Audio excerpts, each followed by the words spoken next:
right. We are going to be live in 3, 2, 1. Trent, welcome to the Hive. Hey, thanks for having me back. Episode 6. You're back, round 2. So, what are we here to talk about today? Well, I'll keep it PG from my end this time. You can go off if you want.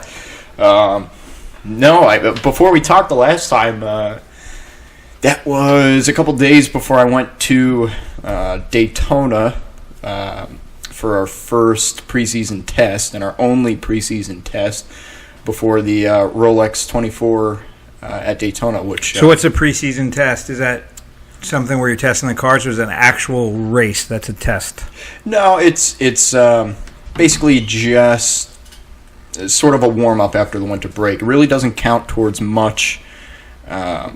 You make of it what you you get in, or you get out what you put in. That's what I'm trying to say, right? So if you show, that was hard for you to say too. Yeah, it was.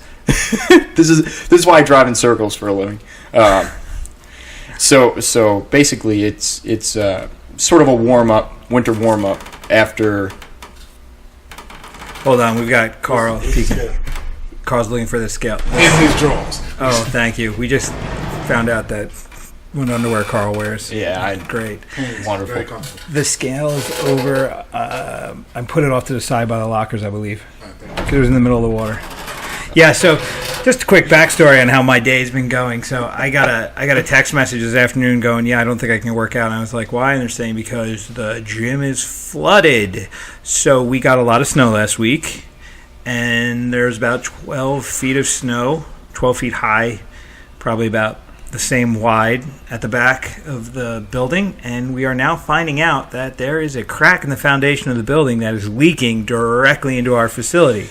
So there was a lake that was from the back garage door, which you can enter, and it went out about 45 feet. So 7 buckets of water later, we were able to have class, but we still have probably another 7 buckets of water in the back that I will get to after this. So yes, it's a wonderful day. And God knows what's under that wooden platform now, too. Yes, I know. Yeah. We're probably going to have to take the platform down, but that's okay. So we're working on bringing a cage into the facility, which is going to be a redo, and then we can address some of the issues we've got with the current setup. So that is a good thing. So just rounding out a couple of the last sponsors to make that happen. But, that's what's going on. So back to your situation. You weren't here for the snow. No, I wasn't. But it wasn't much warmer in Florida either. It was barely above freezing. Okay, barely above freezing, but no snow is very different than the below freezing, very far below freezing, and tremendous amount of snow that we had up here. So don't try and act like your trip to Daytona was like what we've been dealing with. Well, it's nice and warm in the car. Yeah. I can tell you that. Okay. Oh my God. So you've got coming up for what do you have coming up? What's coming up after this trip? So you went to Daytona and you're doing this test, and basically, you're getting your act together so you can be ready for what?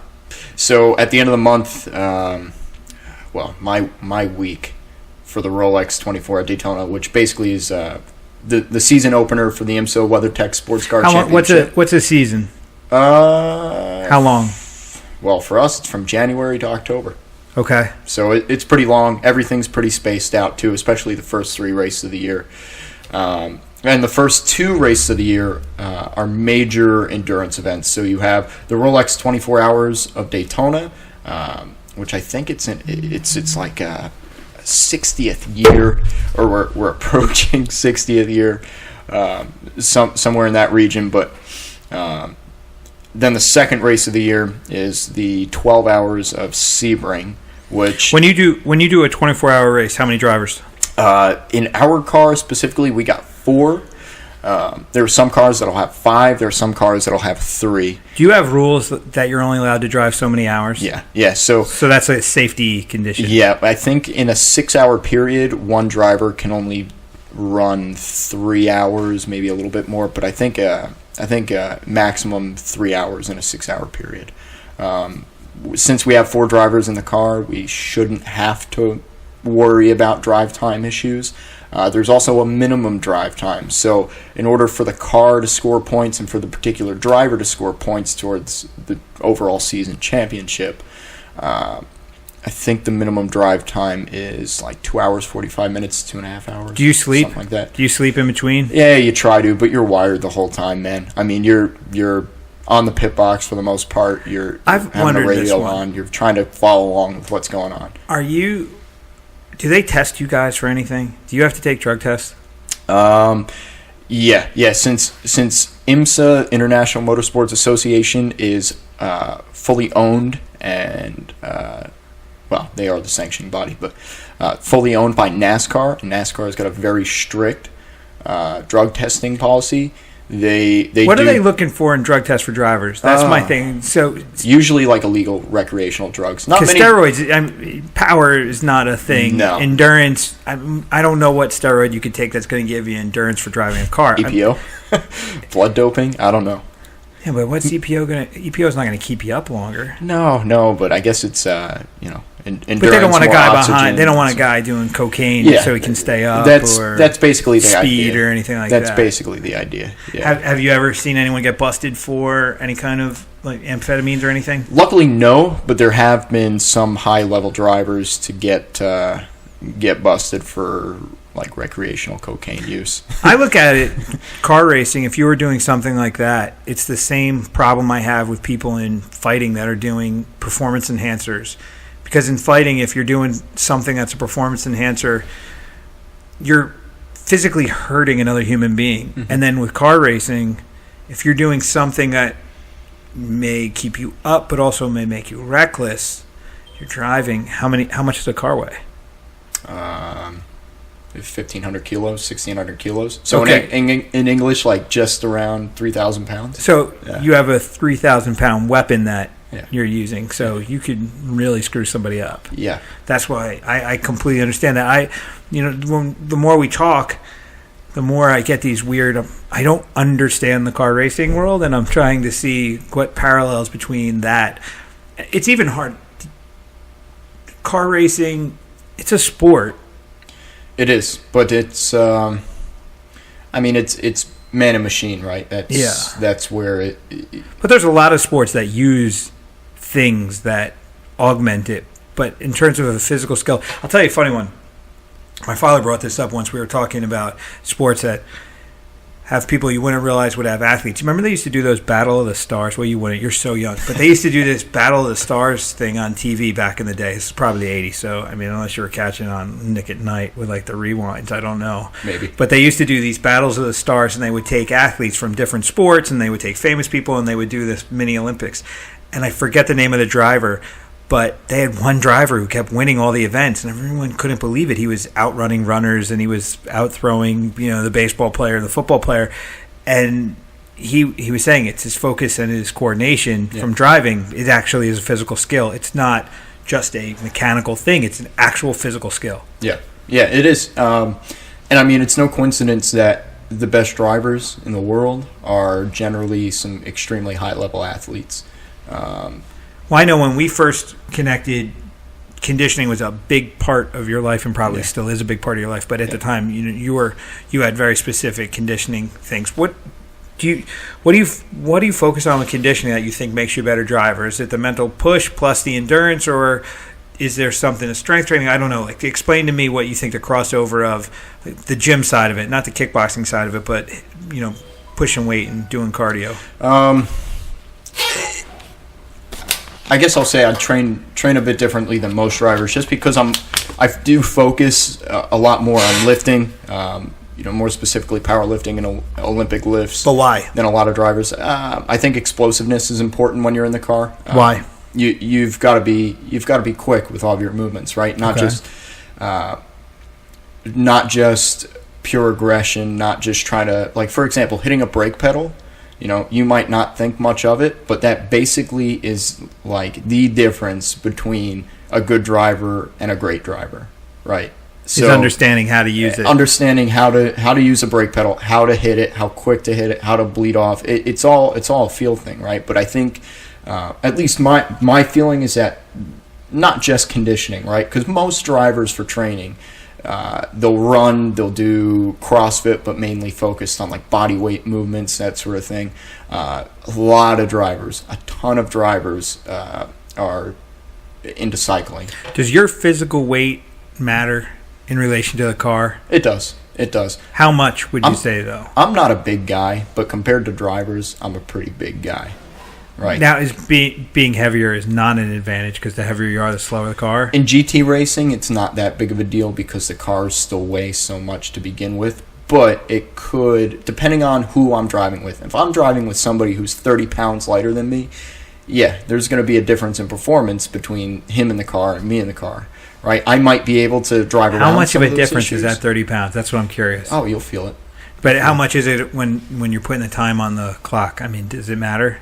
I mean, it depends on where you're at and what sort of track conditions, that sort of thing. But yeah, it could be worth a couple thousandths of a second. But that's what we're what we're focusing on. That's the difference between winning and losing. Absolutely, So it's like what you say. Everything. It's like what you say with slip and punches. You know, you can slip it by an inch, you can slip it by a mile. I can win by 1,000th, or I can win by 10 seconds. It doesn't matter. A win's a win. Yeah, if you're ahead, you're ahead. Absolutely. I had somebody posted something today from this guy. I think it's Koklov. He's a big power lifter. CrossFit hired this guy to come in to help them. He's like Olympic powerlifting champ, and he had a quote saying that as long as they're spitting on your back, that means you're out front and they're trying to catch you. It's kind of nasty. Yeah. That was probably some weird Russian translation of something that was actually really cool. But I was laughing at that. I was saying, as long as I'm not running after them trying to get it, I guess if they're throwing it at me from behind, yeah, I guess I am out front. Yeah, that definitely... That's a weird It's probably phrase. not an exact translation from Russian, but I'm picking up what they're putting down, yeah. I was talking to a Russian once, and we were just talking about slang terms, and he said, yes, this one really bothers me. You slap the goat in the mouth like it's your mother. And I'm like, what the hell does that mean? And he's like, yeah, it doesn't translate to English the same way, but in Russian it really matters. I'm like, that is so strange. Yeah, I'm lost. I know. I was lost too. It was just one of those. I was like, okay, this is a cultural difference, I guess, at this point. Yeah, a little bit. Yeah. I will say Russian drivers are aggressive, to say the least. They're not afraid to use the fenders, tear a bumper off or two. You know, maybe a little more than that. I had a Russian used to work for me in one of my companies, and he told me that the thing about Russians, because of the influence of the Soviet system, that you have all these generations that were basically atheists, that their religion was the state. Mm-hmm. It was illegal to believe in a god, and everything was the state, and everything was performance for the state, and there was no moral grounding. So the whole system, without having some kind of responsibility to a higher power, there was much less guilt in terms of taking actions. And to this day, because the instructors are people that still came out of that system, so it's a very ruthless mentality because they don't feel there's a penalty for cheating, basically. And then if you watch that movie Icarus, you realize the Russians really don't care about cheating need to see that. at all. Yeah, oh, yeah. I mean, they asked the doctor who's in charge of all doping for the Olympics, was there a clean athlete? And he's saying, no, there was not a single clean athlete. I mean, the Russians got kicked out of the Olympics, I believe, right now, didn't they? Yeah, well, they can compete under the IOC flag, I believe, but they can't compete for their own country. Or I think, I can't remember how it is. Like, they're banned from some events, but not all. Like, and even going back to the Summer Olympics, too, in Sochi. That was winter. Yeah. Summer was Brazil. Okay. But I think weren't they suspended in Brazil? Didn't the track team get suspended, or that was the one that was allowed? I thought this was after. No, before Brazil. I think there were some athletes that got banned, but others, like in major events, like the track team, the wrestling, and they let team, them, right? Boxing, yeah, they all were allowed to compete under the Russian flag too. If we keep talking, we're gonna walk outside of the gym here, and Vladimir Putin's gonna be sitting there with a rifle pointed at us, and we're not gonna make it home. I don't think Putin really gives a crap about you and me right now. I'd hope not. I honestly, he's sitting back and just laughing sitting on top of the pile of money and ownership that Dude's he has. Dude's a black belt in Sambo, isn't he? Judo. Judo? Still pretty legit. Yeah. There are no belts in Sambo, is there? You get a master of sport in that. Oh, okay. They look at it more like education. Sambo's pretty interesting as a martial art, the Soviets sent people out all around the world to basically take the best of what they thought the most effective martial arts were, and they brought it back and they turned it into a system, which was Sambo. And then eventually it became much more grappling heavy because the Sambo competitors started competing in judo and wrestling more. So it's the easy translation for it. It really was judo with a bit of a wrestling influence. And in the rule structure, in judo you can't leg lock, but you can armbar and choke. And in Sambo you can't choke, but you can armbar and leg lock. So the Japanese style was chokes and armbars. Mm-hmm. The Russian style was leg locks and armbars. And the Russians were dominating judo competition for the longest time because Sambo's legit. It was just legit. The Japanese actually changed the rules of international judo to defeat the leg attacks that the Russians were winning with. So they took, you're not allowed to grab the pant-legged judo now because they wanted, so there was two schools. You have classical judo and then you have modern judo. Modern judo is all about just winning at any cost. Classical judo was winning by doing what was considered to be perfect judo. Mm-hmm. And the Japanese are very much in that mindset where they want to win in a particular fashion, where the Europeans are, we just want to win. So the Russians would do anything they could within the rule structure. They would push every single rule to the limit to try and give themselves an edge, which when it comes to competition, why not? Why not? It's very, very similar with a race car. Well, it's everything. Yeah. It's everything. Yeah. The mentality between cultures and competition. So the Japanese petitioned to just add more rules to just take away as many of the advantages as they can, and the Japanese have actually been a little bit more successful as of late because of the rules change, because their style now is a winning style again, which is fine, whatever. It's their sport. Let them do whatever. But I truly think in all sports, the problem are humans. When you put winning and losing out there, it changes everything. And then you take money and fame and glory and all these concepts that we throw out. I mean, I'm an extremely competitive person. I hate losing more than I like winning. I mean, if you got into a thumb war with me, I would get pissed off if I lost. Like, I don't like to lose at anything. My wife gets mad at me because I don't like... She's like, will you let your kid win at the Lego game? We play Lego superheroes on PlayStation. And my wife is like, will you let him win? And it just kills me. It's hard. Like, he's just going to be weak if I let him win all the time. I don't know. There's something wrong with me. I am not that dad, by the way. If you asked my son, he doesn't, in no way am I that guy. I definitely check myself, but I don't want to check myself, but I do. Because being a good dad is more important. There's a time and a place. In Lego superheroes. Yeah. But the competitive thing as humans, we're just competitive people. I mean, it's just part of humanity. And then when you add all that stuff together, we cheat. That's what happens.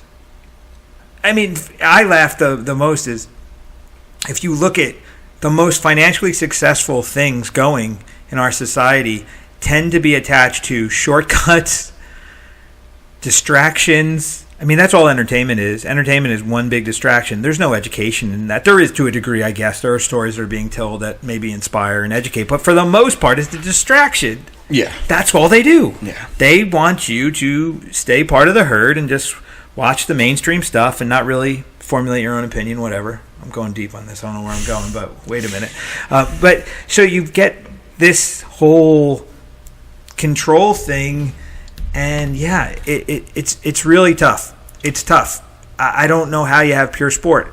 MMA. Look at the problem we've had with steroids over the years with MMA. We have Generation S with fighters, and UFC brought USADA in to combat it. But you can't tell me that a huge portion of this roster is still not dirty. I hate to say it, but I just can't believe that these people are still not trying to figure it out. A lot of people are testing, dirty, and stop telling me it's the dirty industry of supplements. There is a portion of people that are taking tainted supplements, and things are happening. But when it's happening over and over and over and over and over, I'm sorry. I know what USADA is doing with these people, and I know the information these athletes have. And if you're not trying to game the system, I don't know. It's a whole thing. That's something that not so much with the individual person in racing, but like where in combat sports, really any physically or any sport that relies on the human element solely, right? It's not a combination of a person and some form of tool, right? Like a race car, for example, because the race car is merely a tool. But if that car is prepared in a way that doesn't align with the rule book or doesn't align with the specification in which it was originally intended to be built as, that's, I suppose, our version, the racing that's world's your version. Steroid. That's your steroid. Steroid, right. Now, and it's not just, that guy's making more horsepower than me or anything like that. It could be something as simple as, well, they cracked open their shocks and did something that's, maybe just far enough outside of what's legal. How much of a problem is that in the sport, would you say, without getting yourself in too much trouble? It's hard to say, man. I think it all depends on what area of the sport you're in and kind of the folks that you're working with. There are some that same mentality everywhere, where if you're not cheating, you're not trying, right? Yeah. But then there are others where they're not going out on the witch hunt, but they're making sure that everybody knows that their hands are clean, no matter what the result. I'm not some squeaky clean, don't push the limits thing, but I do feel that if you can't do it within the system, it's a weakness within yourself, especially with steroids and athletes. I find that, okay, so if you're in a sport, so when Lance Armstrong won the Tour de France, they go back and they test these samples. If you look at the years that they stripped on the title, they didn't give it to anybody because they started testing the samples. I think it was 130 riders before they found somebody clean. Yeah, I read that too. So you in his particular situation, he probably couldn't win clean in the beginning. His last race, they were saying the one where he did the comeback, he probably would have taken the place that he did no matter what. He was just in that position. But again, he was in that position because of years and years and years of using also. So his heart's stronger than any other human being's heart on the planet. But,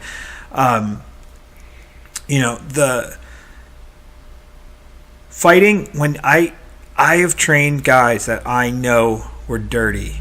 I try not to train guys that are dirty, but there have been times over the years where guys have been. They know who they are. And we've had blatant conversations about the struggle.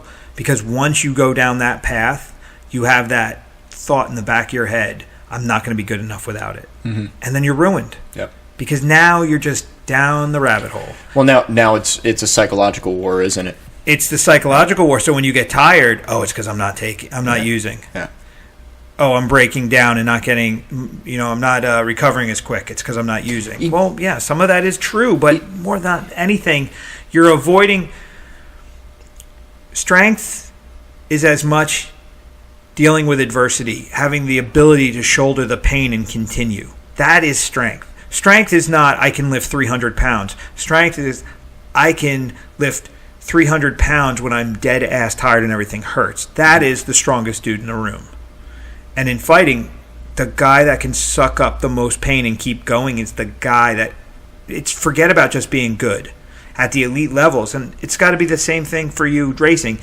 At the elite level, everybody's elite. Mm-hmm. Your skill sets are the best. You all are equal, but it's the ability to endure. It's the ability to stay focused, to not lose concentration in the stress moment. It's having that edge. There are more than a lot of people who can be trained to drive a car very quickly around a racetrack for one lap. Yeah. For one lap. There are a lot of people who can do the one lap. And there are definitely some who can do it better than others. But there are some people who are, in racing, even well known as qualifying guy, right? They're known for just being able to put together that one perfect lap, and then that's it. And then That's the gym fighter. That's the guy that can beat everybody in the gym. Right. But then when it comes to race competition time, they can't right, win. and they've got somebody pressuring them from behind, or maybe, they are going through some adversity. And that was adversity. the word, pressure. Right. That's right. The guy who can deal with the pressure and keep it together. Right. That's the winner. I have a guy I used to train. His name's Genya Karashlov.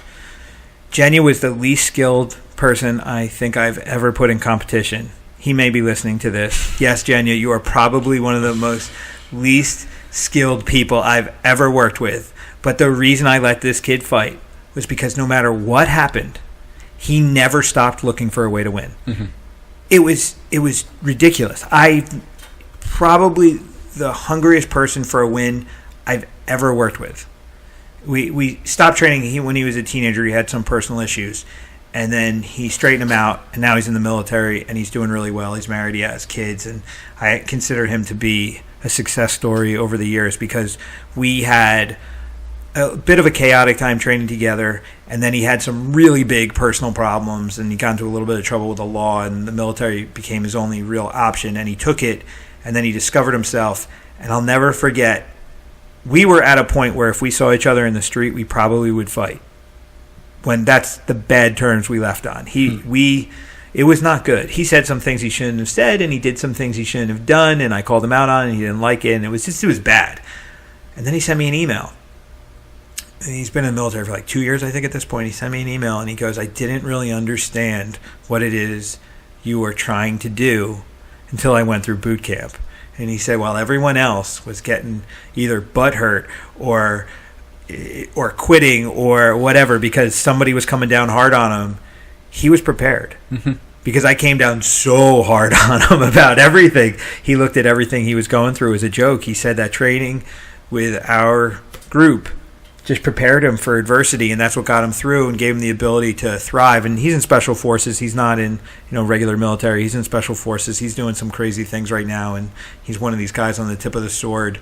And I believe he got a law degree. I mean, this is a kid who literally failed out of high school, now went and got a law degree. Completely turned it around. Yeah. And it was just something later in life came about that connected him with what we were trying to achieve that he couldn't understand, and it just brought it all together. Mm-hmm. And he said, oh, I get it now. And then he just started to excel. But he's one who can thrive under pressure. Because, and it's funny, we talked about it. He came back off a tour in Afghanistan or Philippines, something crazy. He was jumping out of helicopters, taking out Al-Qaeda guys in the middle of nowhere. Sweet. Crazy. And he comes back, and it was the under pressure shifted too because he had this need to win that he didn't understand. Like he just had to win, but he didn't really know why he had to win. Mm-hmm. And he figured that out too. So now he has this, not a need to win, he has an understanding of why winning matters, and he wants to win. It's not that he has this uncontrollable urge to win. Now it's a conscious choice, mm-hmm. That is the ultimate level of operating too. Right. But by the sounds of it, and correct me if I'm wrong, it seems like this is a guy who is also doing it for himself, right? Isn't going out trying to win to make other people happy or fulfill other people's expectations or I think that obligations to others, right? He's doing it because he himself wants to get it done, and that's something that I think certainly deserves the utmost of respect. But I think in the military, connecting himself with a higher ideal, because he's not out there doing what he does. It's not sport. This is life and death. Uh-huh. And he's willing to die for what he believes, and what he believes in is this country and our way of life and our security and the guy standing next to him. So it gets really deep now. So he's making a choice to risk his life. He's making a choice to eat a bullet if he has to protect our country, our beliefs, whatever. So he's connected to a higher sense of purpose. So and he's making the conscious choice to do that. So mm-hmm. he's operating on a level that's just really hard for a lot of ordinary civilian people to understand. Because, I mean, even with sport, we choose to be athletes because we want to be successful athletes. You don't decide to drive a car to defend a way of life. You do it to support your life, to create a life, but you're not driving a car to defend other people in this country. No. So when you lose a race, there's not a risk that a foreign entity is going to hurt somebody where you live. No, not a chance. Totally different. Not a chance. Yeah, and that's why it chaps my ass a little bit when I see people trying to compare warfare and actual combat sport or sport in general. It's very different. A punch zipping by my head is not a bullet. No. It's totally different. No, I can't. It's totally different. I can't ever put myself in those shoes, man. I mean, that's something that it goes without saying how badass some of these people are who are going out there and getting it done. So yeah, I to have that level of commitment is. It's funny. I have people that criticize the military. This is a non-political. This is from a purely functional standpoint. I know from people in business, when they hire from the military, in a lot of ways you would think people from the military would be good for business, but there's different people in the military. You have people in the military that only know how to take direction. Well, the key word is people. Yeah, it's people. Yeah. But some people in military roles are trained to only take direction. There are people that are trained to only give direction, and then there are people that are trained to be creative thinkers, because the military doesn't solve one problem. It doesn't have one thing it does. It's a multi-level, multi-problem solving entity. It has to run, it has to control itself, and then it also has to go into some of the most hostile territory in the world and solve problems on the fly. And if you fail the problem, you or people you know are dying. Mm-hmm. It's completely different. So you get somebody that comes out of special forces, let's say, they tend to be more creative thinkers. Then you get people that are coming out of the officer ranks, they tend to be good people at giving orders. But then you get people that have never progressed to that level, that are more administrative positions, or even grunts in a lot of ways. Like a guy who's slugging a backpack for 30 miles and told to shoot that target is very different than the guy who's dropped in enemy territory and told, hey, you got to figure out what to do here. People that are just told what to do over and over and over and over again become the direction takers. Mm-hmm. They're not the best people for all the jobs. There are certain jobs that those people are perfect for, and some jobs where they have to think they're not ready because they just are followers. So, that's where if you're going to work, that's why you can't have one idea about anything, because there's, like you said, it's people, and people are diverse, and there are certain skill sets and certain molds that the military actually develops in people. So people that take direction are better off in jobs where they're working under really strong leaders, and then people that are strong leaders in the military tend to be strong leaders outside the military, and the creative people tend to be creative, more entrepreneurial, and that kind of stuff. So, well, from the outside looking in, it could be a little bit like institutionalized, can it? But I think the other key word there is problem solving. Yes. And I think that's where when you do get somebody who's whether they have experience in the military or not, they just can remain calm when it comes to solving whatever problem. And it's like God, I can't remember who always says this, but like combat sports, high level problem solving. I think that's from a Joe Rogan podcast. You know what? The other thing is, but racing's very similar too. Where is there any particular problem? It depends on what it is. Maybe we're trying, like for example, at this test in Daytona, what's our problem? We have no problem in particular, but we're trying different things on the car. You do have a problem. You have a problem in front of you. You have a problem. It's a math problem. It's how do you get around the track X amount of times faster than everybody else. It's a problem. Who completes the most laps in 24 hours? There you go. So how do you squeeze as many laps as you can? So yeah, it's a problem, and you guys are all like hyper focused on how to solve it. And the cool part about racing, a lot of people think about racing as a driver. The one aspect of it that I really like is the team concept of it, because you really depend upon everybody. Every single person has a part in the success of that car. It's not just the driver. It's not just the car, because there are mechanics and there's strategy, and there's even the guy who's raising the money so that you guys have what you need to do what it is you do. This is not a sport that you can do without anything. No. Fighting, you don't need anything to do it. You literally could go walk into a room and punch somebody in the face and you're in a fight. Yep. But driving, you need a car. Yep. And to drive well, you need a really good car. You need a car. You need a team. You need the right equipment to support that team. You need the right equipment to support those drivers.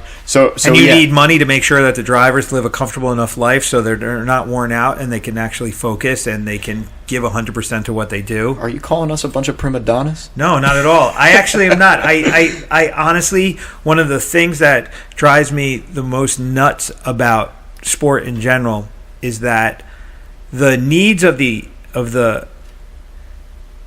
direct participant, meaning the driver of the car, the guy who has to do the fighting in the ring, the players of the sport, they don't get taken care of at certain times but are still expected to perform at high levels.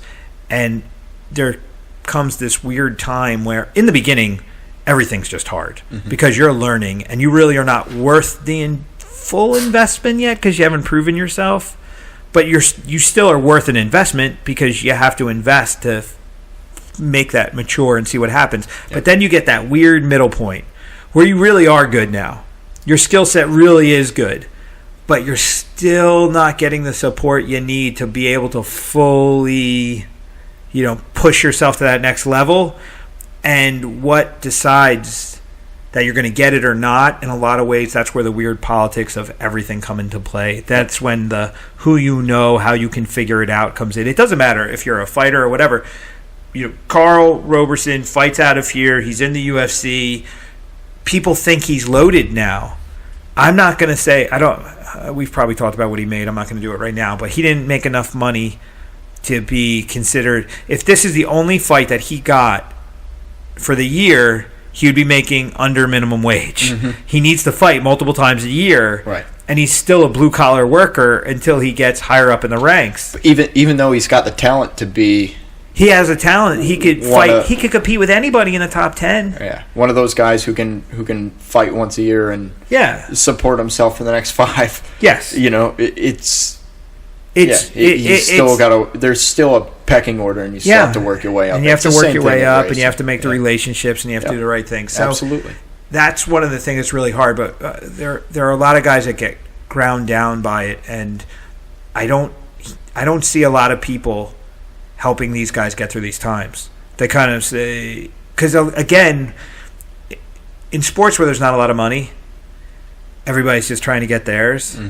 So when everybody's suffering, you're not giving a crap about the guy standing next to you. You only care about getting yours because you got to get yours. I mean, I've got a wife and a kid with another kid on the way.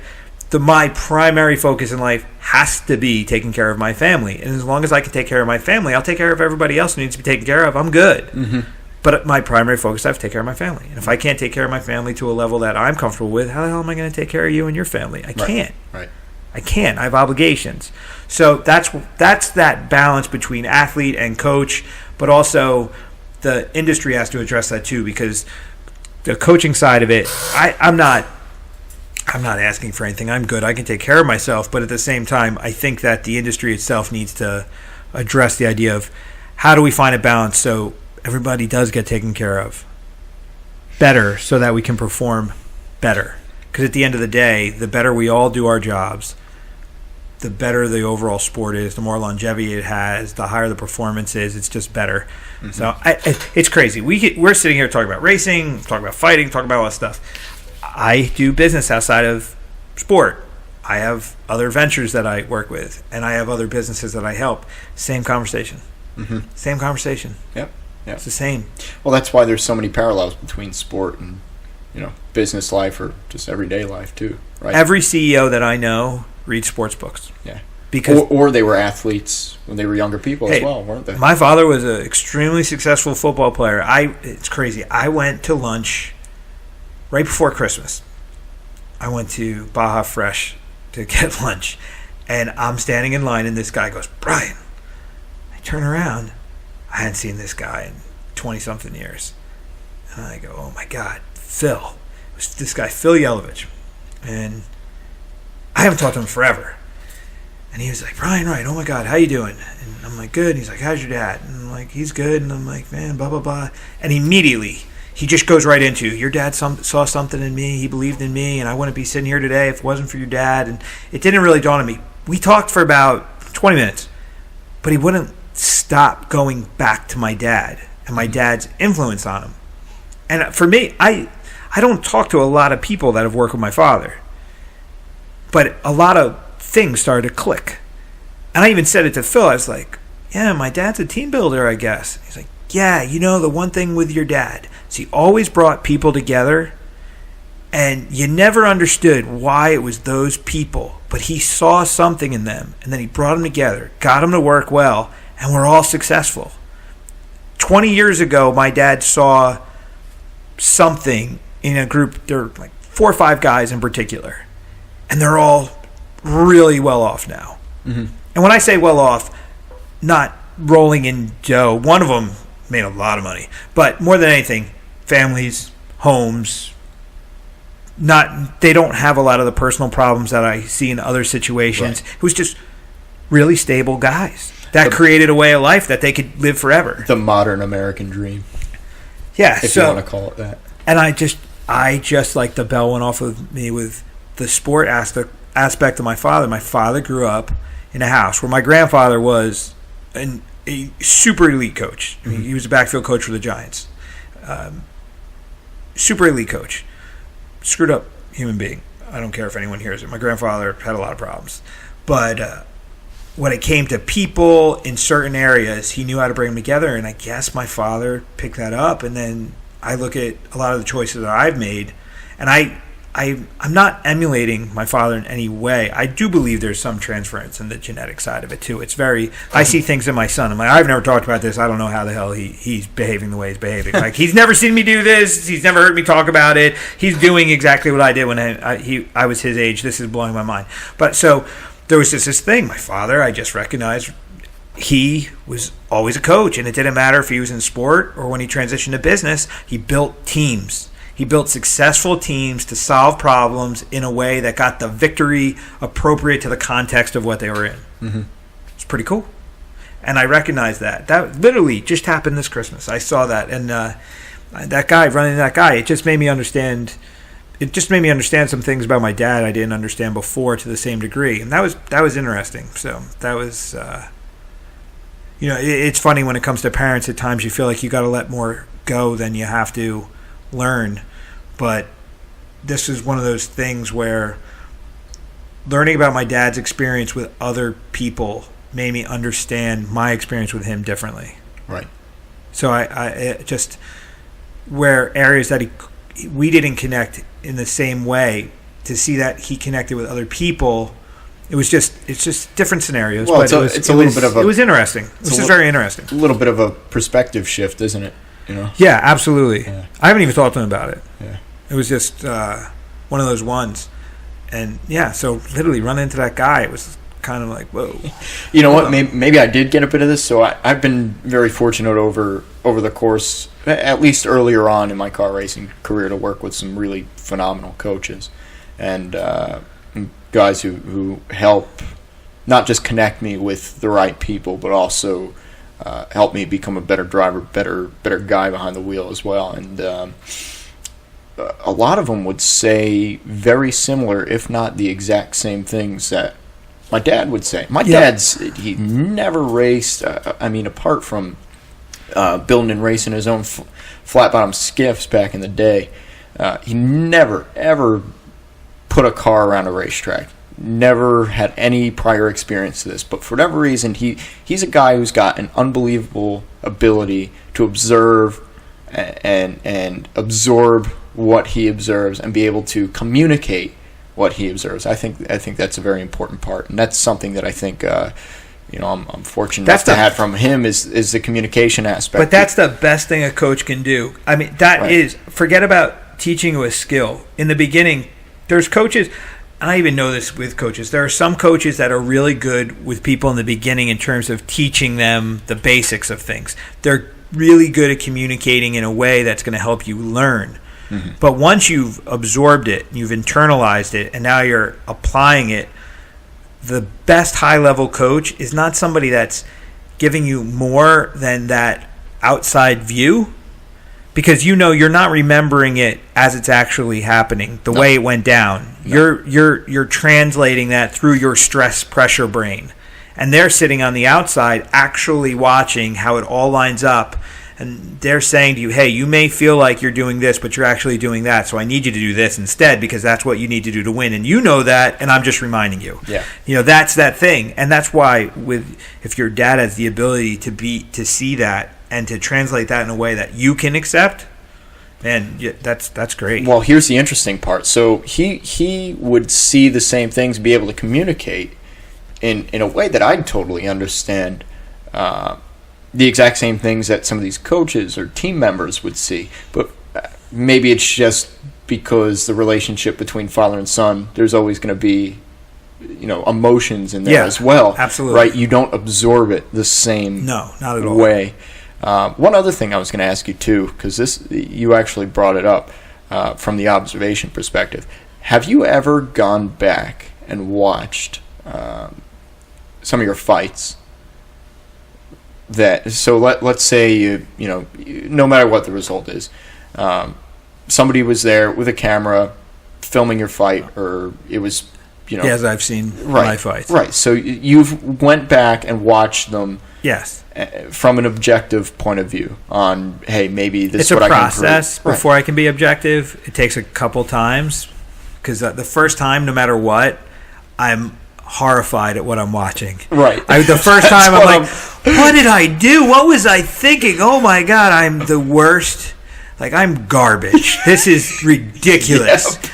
And then I'm like so frustrated I can't get through it. I'm like, I can't do this. And then I'll come back around and I'm like, all right, I got to give myself a little credit for that. And then eventually, all of a sudden I go from thinking I'm garbage to, oh, I'm actually pretty good at this. Yeah. And then I get over myself, and then I start getting analytical, and then I start taking the mental notes on, I could have done this better, I could have done that better. And it's funny, from that perspective, too, I actually think I have more fights that I lost where I felt better about things I was doing than fights I won. For some reason, I've always gotten hypercritical on my wins, and I'm like, man, I won, but God, I wish I won differently. And then I've lost, and I'm almost proud of the way I lost. Because one thing with fighting is, I don't know in car racing if there's a way you could be. I'm not proud of losing is the worst. I've never taken pride in losing, but there are things I've done in the process of it where I've been like, okay, I've proved something to myself there. Right. If I put, 2 and 2 together in the next one, it's going to be pretty damn good. Case in point on this, I know where you're going with this, and I've lost to better men, and I'm okay with that. Right. And I've lost to better men in ways that I showed them that you may be technically more skilled, or this may have been your day, but you're not actually better than me. Today you're better than me, but you're not better than me. You're not tougher than me. And if we did this again, I will crush you. And that's why they don't. I have no rematches. Going back to what you said before, what is strength? Right. Yeah. It's the one who can power through. Yeah. But no, I was about to say this too. This happens quite a bit. And again, there's so many variables that could play into this in racing, whether it's setup of the car, it's track conditions, even at a place like Daytona where the straightaways for us are so long, wind direction. Yeah. At only a couple miles an hour. And you have no control over these things. It'll make a massive difference to your overall lap time. So, like, for example, this weekend, there were laps that I had put together that weren't as quick as my personal quickest lap in whatever car I was driving, my personal quickest lap of the weekend. But I go back and I look at some of the information coming from the car that, like, of those laps that weren't the quickest, yeah, but they felt phenomenal. They felt like on it. And I go back and I look at those, I'm like, damn, if only I did it, like a couple hours earlier in the day when the wind direction was a little bit better, it was 10 degrees cooler out or something like that, right? But it's, that's how you learn, I think. The one thing with racing versus fighting is if you make too many mistakes in a fight, there may not be another fight. No. Where racing, I guess it gets to that point, too, where if you lose so many in a row, you're going to lose your investors or you're going to lose the confidence of your team and then you're done. For sure. But at least if you lose on Friday, you're not going to be physically damaged going into Saturday. Well, it depends on how you lose. Yeah, unless you wreck your car. Unless you're in the fence. If you lose because you're slow, that's different. Yeah. Well, that's about... The worst thing is if you're slow and you wreck the car. Yeah. Then you're in pretty bad shape there. But I will say this. There are a lot of very, very good drivers out of jobs right now. And this is how competitive, in the GT racing world, in the endurance sports car racing world, how competitive it is to try to find yourself a seat. There are some really phenomenal drivers out there who can put together those good laps and can be consistent. They can run those really quick lap times over and over and over again. I don't know all the ins and outs. Maybe they communicate well with the teams. Maybe they don't. Maybe they work well with their co-drivers. Maybe they don't. I can't go as far as comment on that. But I will say, when you look at the numbers, they're very good drivers. Yet they've made, one mistake at a very critical point in the season or a very critical point in a race in particular, and they damaged the car in some way, shape, or form, and now they're out of a job. That is something that I think is just getting worse in the racing world, and that's something that I actually put on my shoulders quite a bit, where, damn, if I make a mistake with this thing right here, right now, I am probably not going to be driving But you again. Want to know what, though? I don't have a problem with that. I really don't. I have a problem with too many people at the table. My biggest criticism with a league like the UFC is when the UFC had 70 fighters on the roster, that was the Super Bowl every show. Yeah. Every show was the Super Bowl. You are fighting for everything every time.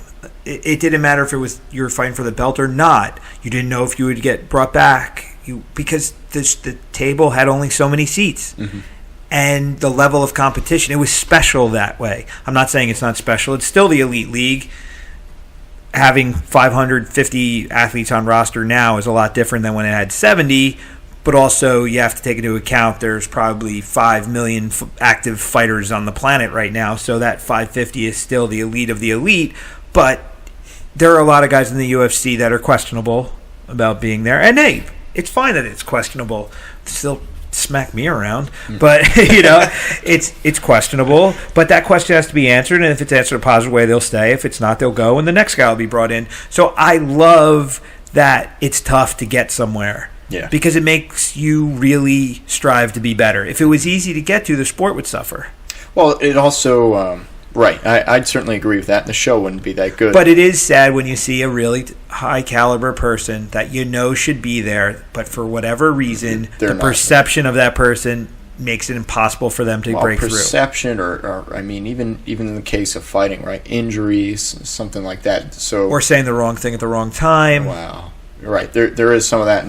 That's life. More than some of that in motor racing, too, where you just make one... You just close doors. Out-of-line comment. Yep.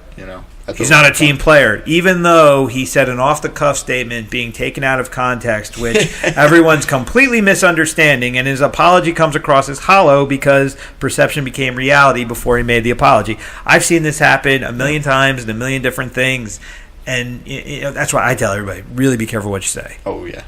So you have to go. My wife tells me all the time that I say things I shouldn't say. I probably do, but at the same time, I actually do weigh my words. I do think about the context in which I'm speaking. I've cleaned up my language for this because you told me, like, in your industry, that's something that doesn't go across well. So I do have the ability to.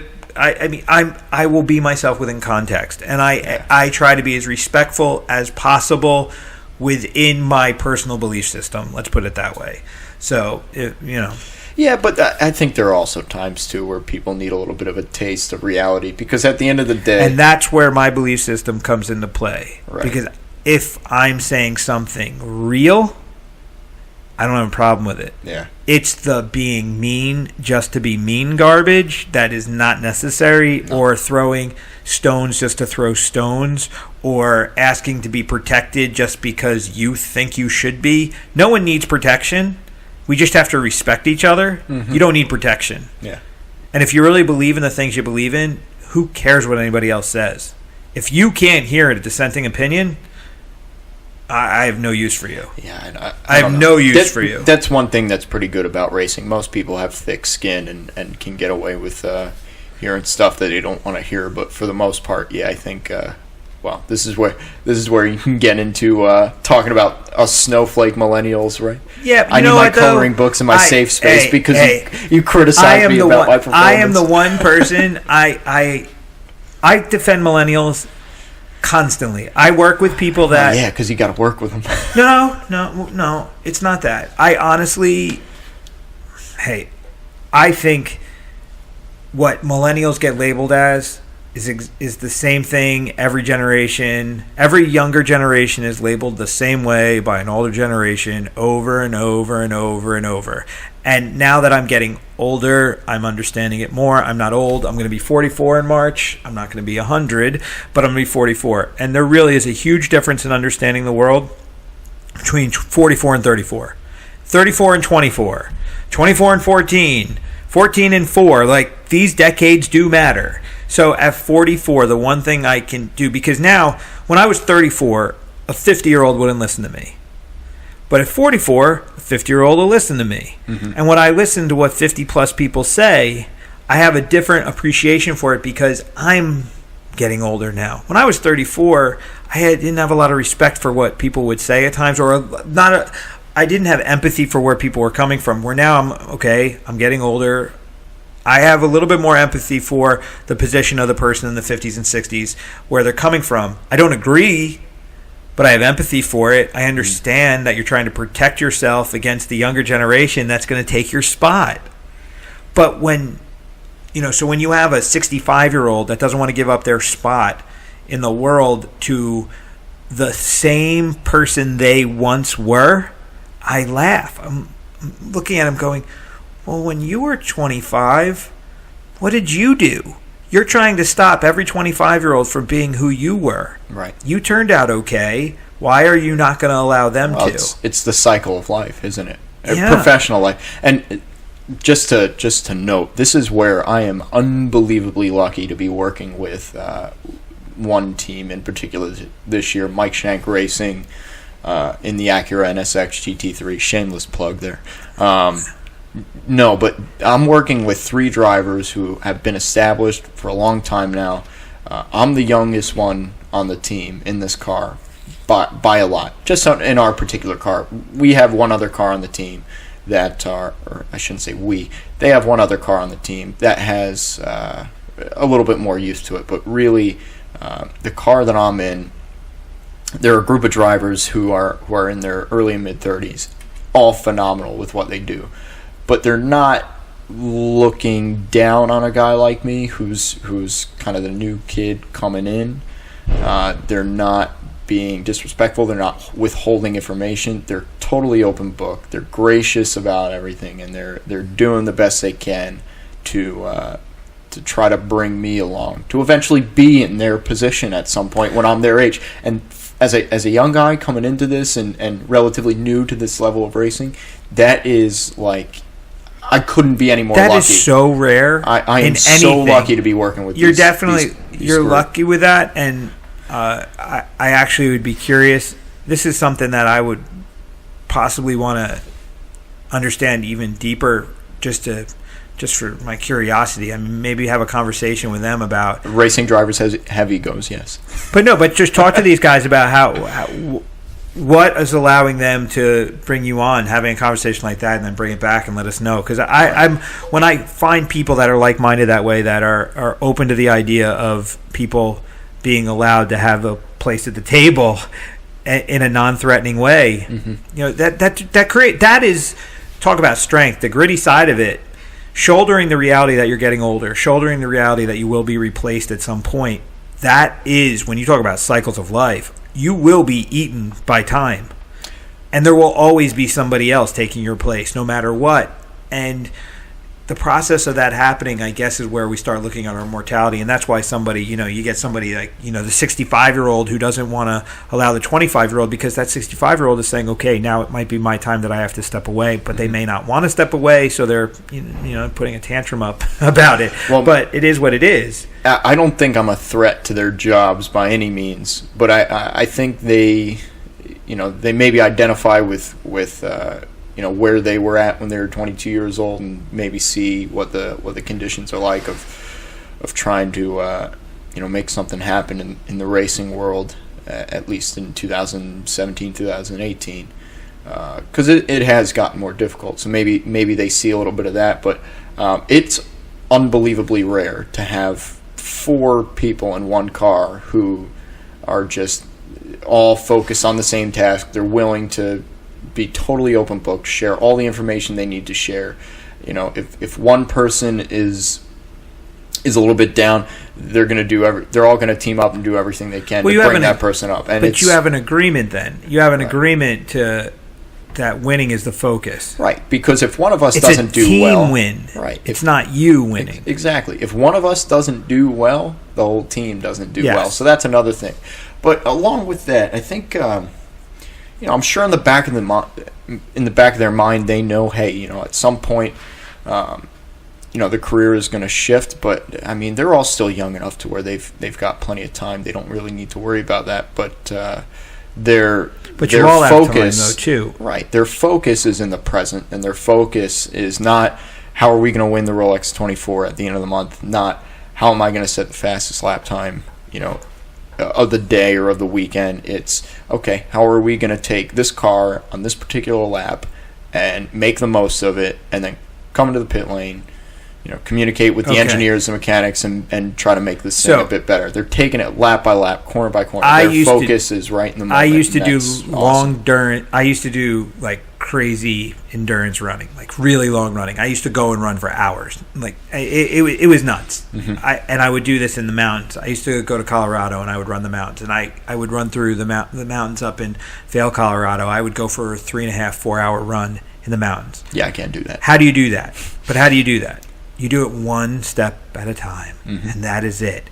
And whenever you're doing anything, I think the best people, you can't play checkers. You can't go move by move. You do have to have a long-term strategy. But if you do understand what the ultimate goal is, you reverse engineer back to the place you are. You know the map to success, and you just keep going step by step. That's how you win at everything. I don't care what you do. I don't care if it's business. I don't care if it's a relationship. I don't care if it's fighting. I don't care if it's car racing. I don't care what it is. That's the secret sauce right there. You understand what winning is. You define that. Because if one of my greatest frustrations working with people is having that undefined end, when it's this open-ended scenario. Mm-hmm. Because what's the purpose to the action if you don't know what you're trying to achieve? Yeah.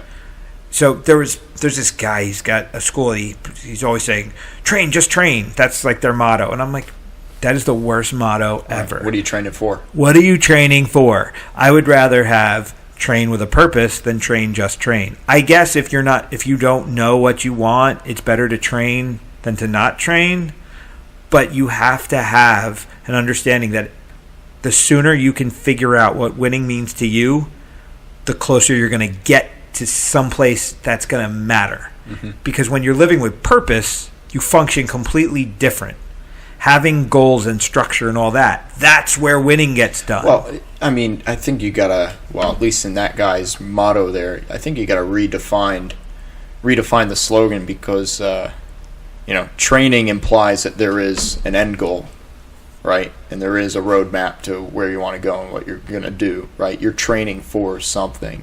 But I think if without that, you're just, at least in the physical terms, you're just exercising. You're just performing a movement of fitness. You're not actually training to something. Right? Isn't that what training is? As working to a leader goal? In business, the same thing. It's impossible for me to have people come to my place of work and not give them something to achieve. There's no passion or purpose in their job at that point. Mm-hmm. You have to give people a goal, something. And even when you run a company, you run a business, it's a team. It's a group of people working towards an understood goal together. And you have to work together to achieve that goal. Everything is that. I mean, families are that. My wife and I right now, she's got a bun in the oven. We're working as a team to make sure that baby comes out and we're good. You know, it's not she's having a baby. No, my whole family is having a baby. My wife is having a baby, but my son needs to understand what that means. And I have to be there to support her so that she can do what she has to do. And it's always multiple levels. We're always working together towards something. Nobody's an island on it. One thing I wanted to talk about before we hop off this thing tonight was we had an interesting conversation the other day after sparring. We got a guy in the gym who can't calm down in sparring, and he feels like he has to crush everything all the time, or else. When he is calm, he throws a mean overhand right, and it always lands. I can tell you that. Yeah. But that was relatively interesting. But it was something where I didn't know if it was necessarily my place to hop in there and maybe give my 2 cents. But it felt so relatable to what maybe mental preparation or mental errors in mental preparation that I made this last weekend in one of the cars that I was driving, one of the situations that I was in, to where it was like, man, maybe if I talk, open up about it a little bit, I'll help him in the process, help myself. Well, I heard you starting to go there a little bit too, and that was where it kind of piqued my interest, because it didn't sound like you had the best weekend driving, and you were kind of relating to that. I kind of picked up that was going on too. So. Well, I mean, it was good and bad. It was one of those scenarios where you know that you didn't perform to your full potential. And you know what, to be honest with you, I kick myself in the ass about that more than finishing second, finishing third, finishing fourth. When I know, hey, even if we were at the top of the time charts, which we were at times, it was still a scenario where I consistently was not bringing my A game. And here's the coast quitter kill. That just I don't care who you are. When you're in a pressure situation that has any kind of length of time attached to it, you're going to run into a moment where you have to make a decision. Are you going to coast and see what happens? Mm-hmm. Are you going to quit and just accept the fact that you're just not going to do well that day? Or are you going to suck it up and you're going to kill it? And you're going to win no matter what at all costs. Mm-hmm. You hit that conversation. That happens. I don't care if it happens in sparring. It happens in any combative situation, in any competitive situation. Wherever there's pressure, there will be a point where time slows down and you will be confronted with that moment where you now have to decide. That line in the sand gets drawn in your brain where you're going to say, I guess I'll just keep going and see what happens. I don't want to anymore, or you know what? I really want this. I'm going to get this done at all costs. Yeah. I had a fight in 1999. I fought in the World Sabaki Challenge. I trained completely wrong for it. Completely wrong. I had to fight in Denver. So I'm fighting in Mile High City, and my cardio was garbage for that fight. I was doing pad work, but I was using a guy who was too light, so he didn't have a lot of resistance. So I wasn't getting tired on the pads as much as I should because it was too easy to move the guy. I was doing bad work. I wasn't sparring enough. I was doing strength and conditioning with a coach who was also working with football players, and he was putting me through football player workouts. So it was short bursts. I was really strong. I could explode, but I could only do it a couple times before I need to rest. So let the other guys go out and play for a little bit, then I'll come back again. I was not ready for a fight. I wasn't ready for 3 rounds in Denver going at it. And I go out there to fight. And the first round, I remember I came back in the first round and my corner goes to me, goes, "How do you feel?"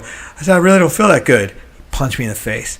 And I was like, "You do that again, I'm going to kill you." That was one. He never cornered for me again. I was so mad. He smacked me right in the face, and he goes, "You feel fine." I was like, "No, I really don't. Don't hit me anymore, please." That was ridiculous. Second round, we go out, and I am just, boo. energy's going down, down, down, down, down. My body's starting to hurt. My lungs are tightening up. I'm getting crampy. I'm dying out there.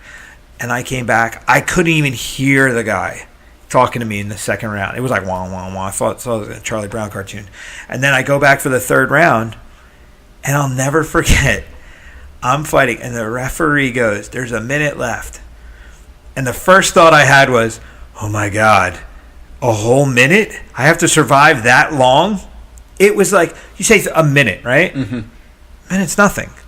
But at that moment, it was like he told me that I had to fight for a year. Yeah. He dropped my ego, my everything plummeted. But then time stopped.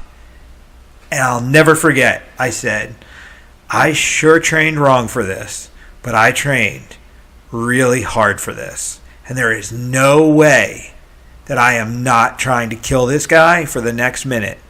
He's mine. I am going to do everything I can to win this. I am not quitting on this. I wanted to be here too bad. I trained too hard and too long. And I went nuts. Mm-hmm. I went nuts for a minute. Threw everything I had. When the bell rang, they had to hold me up because I ran out of oxygen so bad. I didn't know what to do. I couldn't see. Like, I was done. I basically collapsed. They brought me in the back. They had to put me on oxygen. It was insane. I thought I was going to die. I could not breathe. Mm-hmm. And I actually pushed so hard that it took me probably a year before I wouldn't have panic attacks when I was getting fatigued in training. Because I went so far that when I would start to feel fatigued, it would put me back to this like crazy, scary place where I literally thought I was drowning. I could not breathe. And I never wanted to go back to that. I went to a sports psychologist over it. He had to teach me how to let that go. It was crazy. Never, ever pushed that hard. And then just the craziest thing of how my weird life works is I had my retirement fight at 40. I went to the exact same place. But instead of being scared to death like I was when I was 24. When I was 24 years old, I hit that place, scared to death to go back there. I welcomed it at 40 like it was a gift. Mm-hmm. I was like, oh, it's you. It's you. I haven't felt you in 20 years. How you doing? And it just was this reminder that A, I'm a fighter. Yeah. B, I have endurance. And that I can do anything I want to do. Yeah. And that's why I got the crap kicked out of me on that fight. But it was this amazing, just kind of wrapped my competitive career up, put a bow on it, reminded me that it was over. It reminded me who I was. It let me know exactly where I was in life. And it gave me the freedom to walk away on my own terms. And I ended it like I began it. And I was totally cool with it. Well, I feel like I'm the only one on this, but I'm glad to hear that maybe I'm not. I feel like the only way I learn stuff is the hard way. It is the only way. and don't think you're weird or special. It is the only way. Yeah. It's the hard things that make us great. There are some heartbreaking moments that I've had in competition in race cars that, man, if I can do it over again, I'd do it completely different. But you needed that in order to progress and move, kind of take that next step and that next level in terms of experience and career and just become not a better driver or a better athlete, but a better person in the process. The one thing I can share with you about it too is if you do, you're where I was first time. You're 23 now, right? 22. Okay, you're 22. My God, you're not even 23. I think I was 24. And so I think I was 24. And to be able to have that experience then, and then to be able to come back later on in life and go through it again and understand the maturation process of me as a person, as an athlete and everything, and to be able to see that, no matter what you think about where you are right now, if you stay the course and you keep the attitude that you have and you keep driving forward, you will hit a place that you can see where you want to go right now, but when you get there, it's not going to be what you thought it was. It's going to be something way better, and it's going to be way different. And that's the coolest part about it. Like, if you told me what 40 was going to feel like, if 40, I felt like I felt when I was 24. But with experience. Physically, I was not, but I felt like I was. Yeah.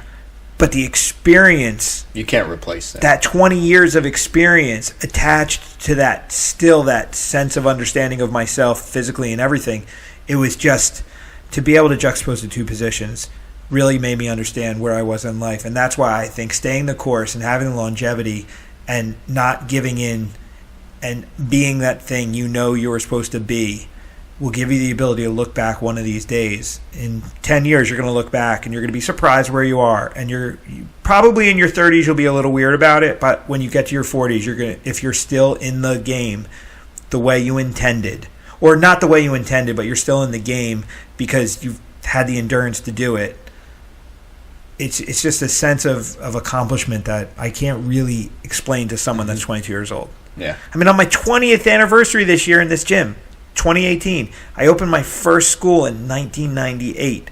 I was an arrogant son of a bitch when I was 24. Of course, at 44, I'm going to be running the school.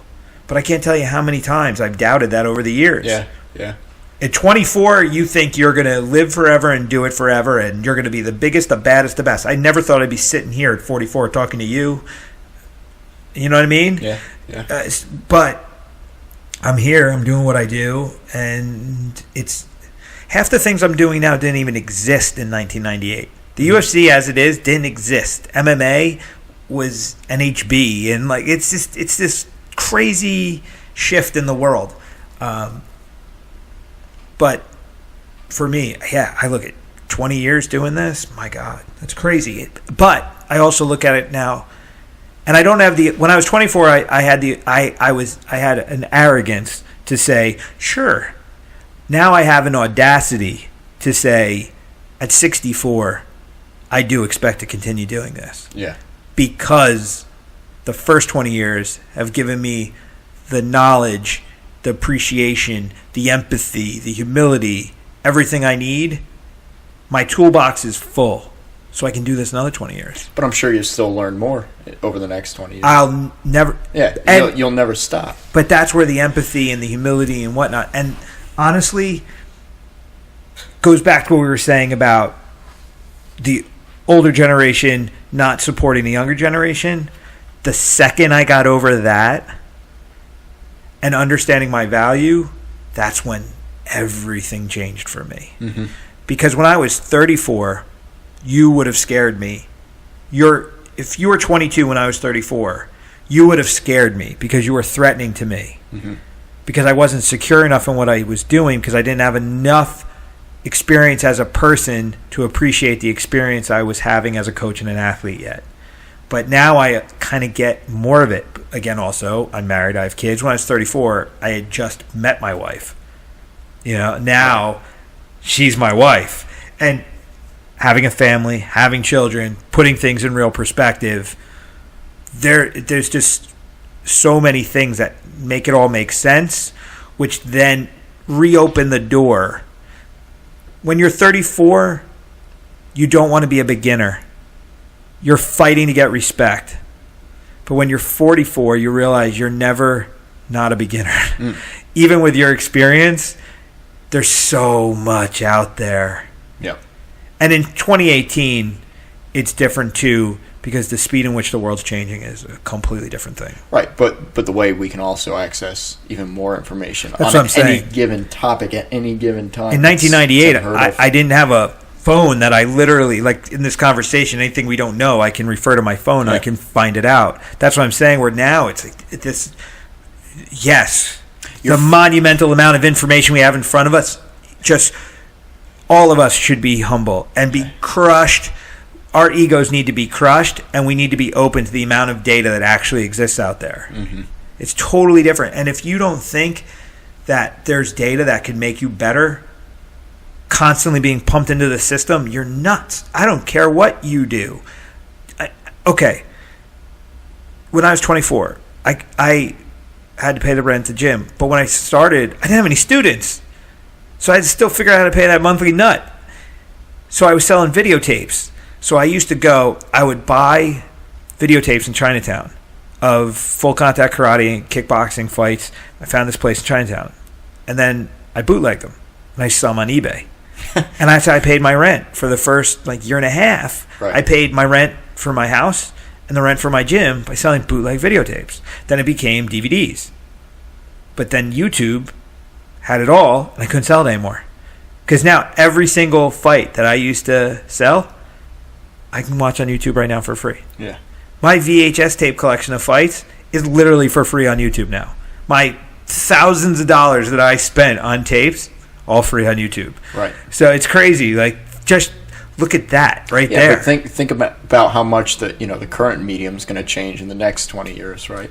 Yeah, I know. It's going to be, we're not even going to talk. I'm going to blink my eyes, and then the fight video I wanted you to see is going to be in your brain, and you'll be able to tell me. Weird. I don't know about that.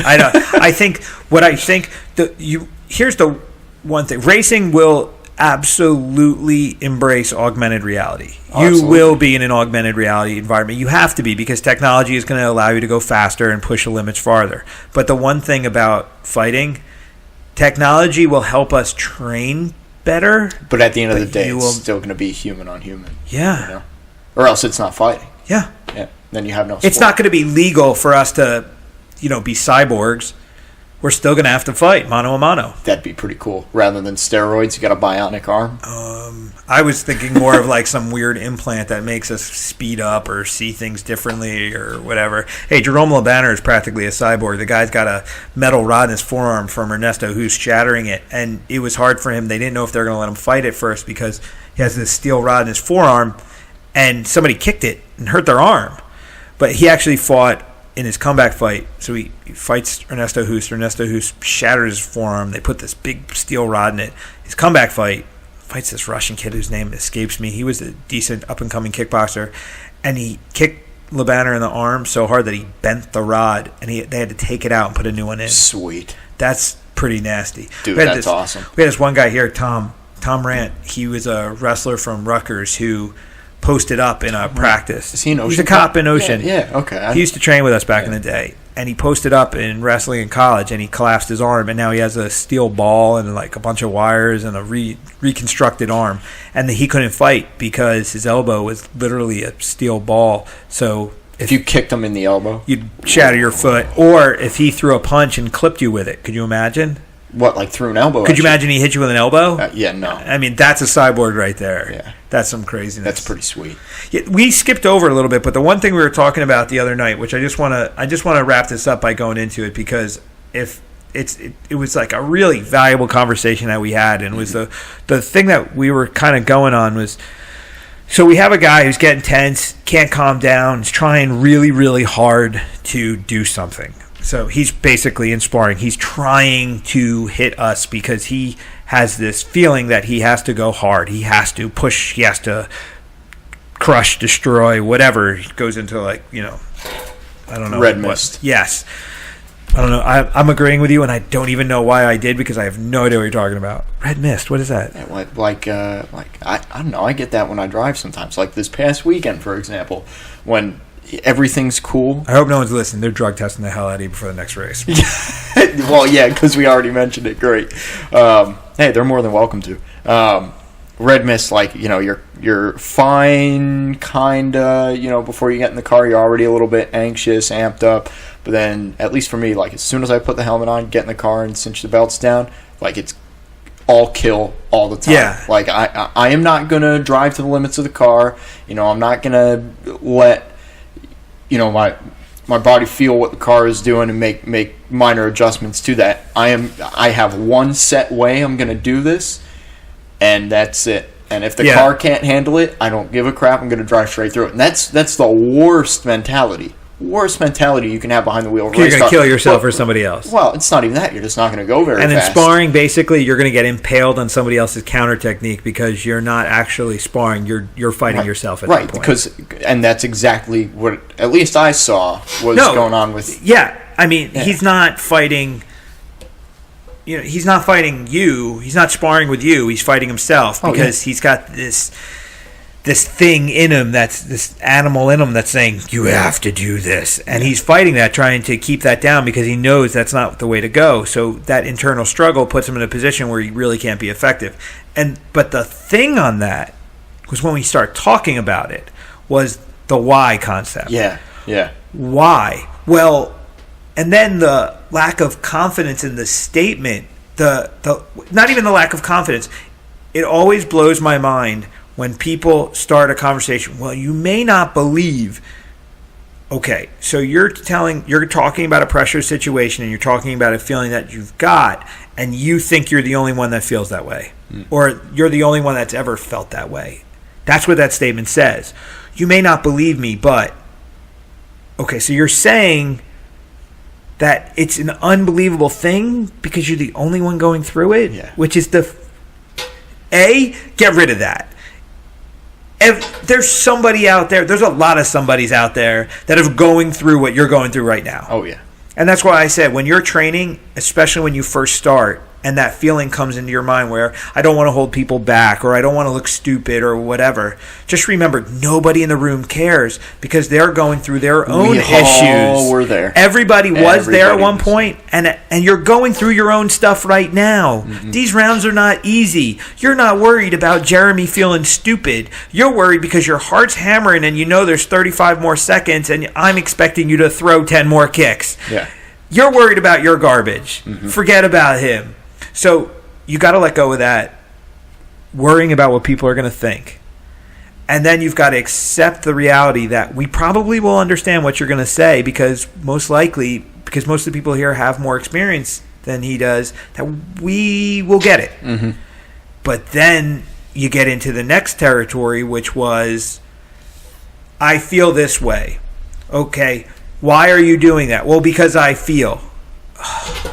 Okay. I don't care what you feel. I care why you feel. Yeah. Because what doesn't matter as much as why.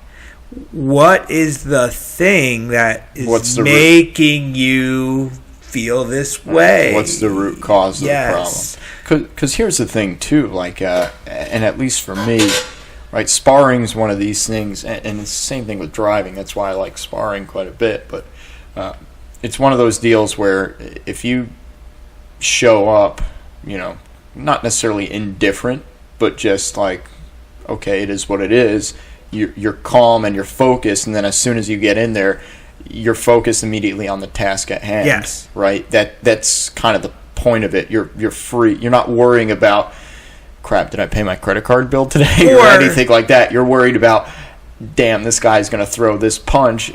Or I gotta make sure you're not fighting that person that said something that made you feel weak. Exactly. And that's the big one. And that's the rejection point that I stress so much with young people in particular. It's because the sooner you can get over that negative voice that made you question yourself, the stronger you're ultimately going to be. You're going to be. Hey, I have my own demons from my own life that I have to address. It amazes me at the weirdest times that it'll pop up a massive enlightened thought about, oh, this is why. Yeah. I couldn't understand why certain things were happening in my life for a while, and then two and two kind of came together, and then I started to understand that it was because someone was consistently having a pattern of behavior as a reaction to things that I was doing that was putting this self-doubt, questioning in me, and I straightened that out, but I had to really identify it. I had to say, it was this person saying these things, and I needed to tell that person, hey, you said these things that had this effect on me, and I'm just letting you know it has no effect on me anymore. Mm-hmm. And that gave me the ability to walk away from it. Yeah. I didn't walk away from the person. I walked away from the person's ability to influence me any longer. And that was a huge thing. Right. I'm not saying you have to go and you have to address every single person. Just for me in that particular instance, I had to. But you have to address the idea of that person in your head. Just because Sally in 3rd grade said you're a pussy doesn't mean you're a pussy. You know what I mean? Like, oh, exactly. It's like you got to get over. I'm not going to say get over. I don't want to minimize it. It's really wild what I would think is a insignificant an experience that someone else, it's a massively important event in their life. Yeah. Yeah. And for the positive or the negative. Yes. Yeah. And we all have to we all have our own judgments on that. And that's why I also, in this conversation we were having, I went to that point of you do have to get to the point where you have to recognize, are you doing what you do because the world told you this is a good thing to do, or are you doing it because you feel it's a good thing to do? Mm-hmm. Because if you're making changes because you want to be accepted by the world, you're not really being you. Nope. You're faking it at that point. You're a poser. You're just pretending because you want to be liked. But if you're being who you are, the right people will like you. There is no downside to being yourself. No. None. No. None. From performance perspective, from social perspective, everything. Economic. If you don't accept who you are, who else is going to accept you? The only people that will be your friends are people that don't accept themselves. Mm-hmm. And you'll just be with a group of people that are faking it. And usually that's a pretty slippery slope. It's terrible. Oh, yeah. There's a lot of things involved in that world that are really not good. No. Because it's a lot of running away, and it's a lot of distraction, and there's not a lot of substance, and it becomes a real problem. That's why, we had a new person come in tonight, and she was asking some questions, and I just said, that we're a little bit of a different spot. I don't create this rah-rah fake team mentality. And the example that I gave was not every I say Japanese style, but it was the style in which I came up. I got knocked down, and somebody went to help me up. And the instructor came over and said, "Do not help him up." And it was a weird thing. And it was like, look, if you reach down to help someone up, you're telling them they're not strong enough to take care of themselves. Yeah. So you're saying you're too weak to get up. I'm better than you. Show that person enough respect to let them get up. Mm-hmm. And if they can't, then you help them because they need you. Then they don't need you now. And the more you let them survive on their own, the less they'll need you, and the better you've done for them. Don't you think that's sort of, give a man a fish, teach a man a fish sort of idea? Absolutely. Yeah. But that happened to me literally in sparring. Yeah. Somebody smashed me, and they kind of felt bad and went to help me up. And they were like, okay, he took your best punch, and he can get up, and he needs to let you know that he still belongs on the mat working with you. Mm-hmm. And I didn't go as deep into it. I was just like, look, this is kind of our thing. I'm not going to sit here and hold your hand to make you feel comfortable unless that's exactly what you need to be successful. If I feel that not holding your hand is going to make you successful, fine. If you need it, fine. But what we're going to do here is we're going to do everything we can to make you self-sufficient and stronger.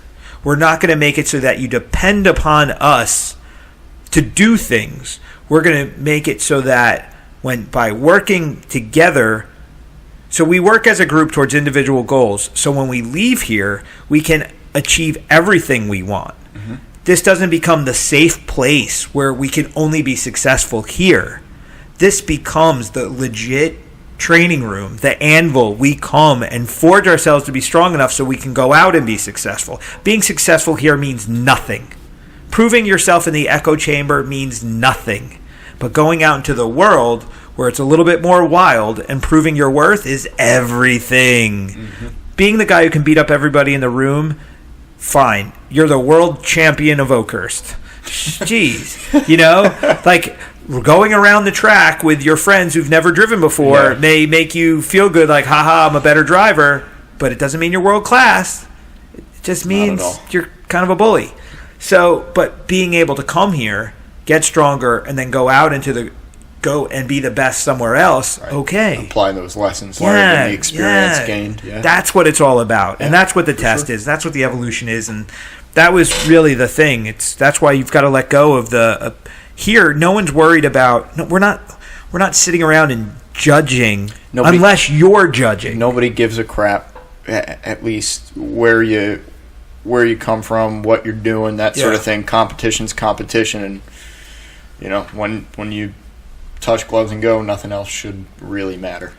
Yeah, and that's why you've got to put it all in context and you got to put it all in perspective. When you're sparring, don't spar to win. That's one thing that drives me nuts. We go to a lot of gyms and people ask me afterwards, hey, how many rounds did I win? I'm like, you didn't win any rounds. And the ones you think you won, you absolutely lost because you were trying to win. Yeah. Instead of trying to actually get better, you are trying to win rounds against someone who's not your opponent. Yeah. It's your training partner. It's not your opponent. Right. Hell of a way to piss off your training partners. Yeah, like nobody's going to want to train with you if you're trying to win all the time. I came up in a karate school that the attitude of my instructor was every single person is your opponent. We all hated each other and we all killed each other. And we were a pretty bad group of people in a weird micro niche community. In the larger sense of things, we were just making ourselves weaker. And we were fighting each other so much that it really did limit our ability to grow. And I recognize that. And that was one of the main influences. You were talking about you were fortunate enough to have really good teachers. I was fortunate enough to have really bad teachers and really good teachers. Because the bad ones made me really understand the good ones, and the things that I did with the bad ones and the things I did to myself physically that I shouldn't have done, where I pushed too hard and I pushed wrong and I've got knee problems and neck problems from. These are all the things that gave me the foundation to create a platform which I feel now is more effective, more productive, safer, just better. So you have to have the dark times to appreciate the good times. Yeah. Because that's, again, it's the whole push thing. It goes back to what we were originally talking about. It's the grittiness. It's the pushing. It's the people that can take it, not just the people that can give it. Yep. That's just the way it goes. Absolutely. So, Trent, we've been going on a little while here, and I know my wife is going to be calling me any minute here, wondering where I am. So I'm blaming the end of this on my wife. But I thank you for coming on again. We've been having some really good conversations that I think are valuable, and I hope the listeners are finding value in it. And if they are, I'd like to know. So drop a comment every once in a while so we know what's up. But Trent, what's your next event? Next event is, let's see if I can get the dates right here. I think it's January 24th and 25th, or 25th and 26th. It's the Rolex 24 Hours of Daytona. I'll be driving in the IMSA WeatherTech Sports Car Championship, first round of the season, first round of the North American Endurance Cup. I'll be running with a team called Mike Shank Racing. 4 drivers in the car, myself, AJ Allmendinger, who I'm sure some people have heard of. He's a very successful NASCAR driver. Catherine Legg, another person that I'm sure some people who maybe know a little bit about racing has heard of. IndyCar driver, Champ Car driver, just phenomenal person. And Alvaro Parent, who's guy coming over here from Portugal. He's won a lot of championships in the GT3 group category of car. He's one of those guys who's really teaching me a lot, as with all my other co-drivers. So we'll be running in the GTD category in an Acura NSX GT3 car. So looking forward to that. Also running another race that weekend, so I get to do 28 total hours of racing. Nice. So a 24-hour and then a 4-hour the day before is kind of like a the undercard to the main show. And this is in a Mustang GT4, kind of based on the Shelby GT350, which is a pretty neat car. Throw out where people can follow you so they can see some of these cars and the things you're doing. Yeah, it's I'm on Facebook, Twitter, Instagram. Trent Hindman, TrentHindman. I don't post anything cool or special on there. I only post cars, so hope you like looking at pictures of cars. And this is Brian Wright, and you can find me at brianwright732.com and also brianwright732 on Instagram and Twitter. You can find me on Facebook as well. You can find this podcast on thehivecast.com. We are also on Google Play, iTunes, TuneIn. We just did a thing on there. So if you're on Amazon Alexa, because of the TuneIn app, you can actually find the Hive podcast now, which is... I didn't know that. I know, isn't that cool? Sweet. I've been doing my work, and you can download this direct from thehivecast.com. This is episode number 6. We're going to keep the conversation going. I want to do a quick shout out to Sucker Punch Entertainment. They have been a huge supporter of what we're doing, along with sponsors Alienware, Pure Spectrum, New Jersey Nutrition, Meal Plans to Go. We've got a lot of interesting people that have been coming on board. Dude, the way you're rifling off sponsors there, you're ready for a career in NASCAR. Oh my! I'm gonna start wearing a T-shirt with all the sponsors on it, so I can look like a NASCAR driver. Yes. All right. So this is Brian Wright with Trent, and I'm saying good night. We are out. Thank you for listening. See you next time.